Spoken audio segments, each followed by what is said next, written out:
What I'd really like to have happen under my term as Lieutenant Governor is to get us to stop separating the discussions of healthcare and social services on one hand and jobs and the economy on the other, but to see how they're powerfully related. And the tangible impacts on Rhode Islanders, I hope, will be that we'll understand what we lose when our retirees leave the state, that they're the most important customers of our tourism and hospitality economy, so we need to support them and keep them here. And also that we'll understand how caring for our most vulnerable, elders and adults with disabilities and children with special health care needs, is a workforce issue for families who are trying to care for them at home.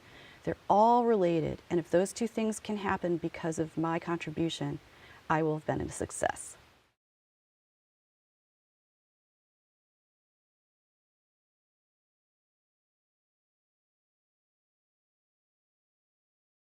I would certainly not advocate for a bigger budget for the Lieutenant Governor's office. That would just be irresponsible in this fiscal climate. The budget is about right for running the three councils that the Lieutenant Governor chairs: long-term care, small business advocacy, and emergency management advisory. To reduce the budget would probably curtail some of those activities. And since they're required by law, I don't think that that is probably the way to go. The Lieutenant Governor's staff, however, can save some of the state agencies some money by helping them with their policy work so that they don't need to hire additional staff, and in helping to coordinate a lot of the functions around business processes among all the agencies, and the Health and Human Services to identify places where we can save money. So even with keeping the Lieutenant Governor's budget relatively constant, the Lieutenant Governor can have an impact on saving the state a lot of money.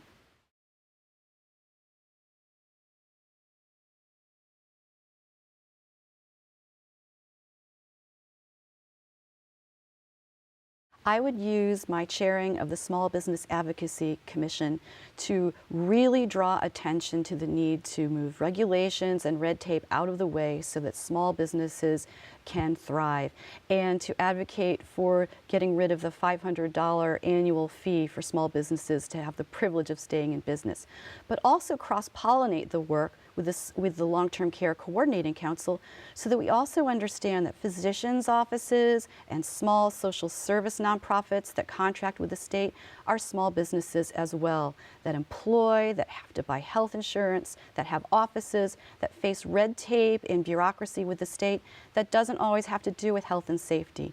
We can really help them thrive as businesses, have good business acumen, help to train them, help to take things out of the way that will reduce the cost of health care and social services overall for us.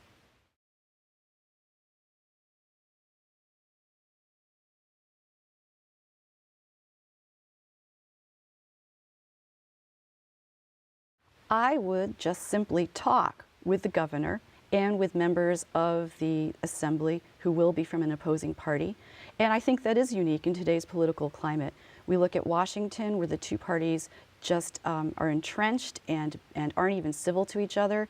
And I have a long track record of reaching across the aisle and to all different entities to bring them together to talk about our ideas in a civil way and to respect each other for our ideas and to argue a little bit. That's exciting and it's healthy, and we shouldn't be afraid of it, and we don't need to demonize each other because of our different approaches to the problems we all want to solve. We should respect each other for that and even be excited by it, and I think that would be a unique perspective that I would bring to the office.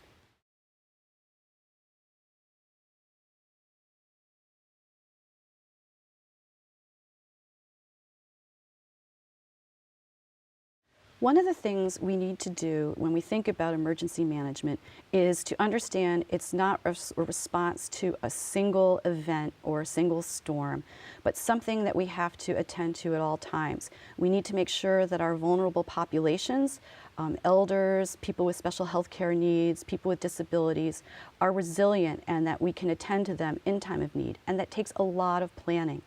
We also need to be sure that our small businesses, especially, who don't have a lot of margin for error, can get right back up online after a disaster so they don't have to go out of business. And I think that's right in the purview of the EMA.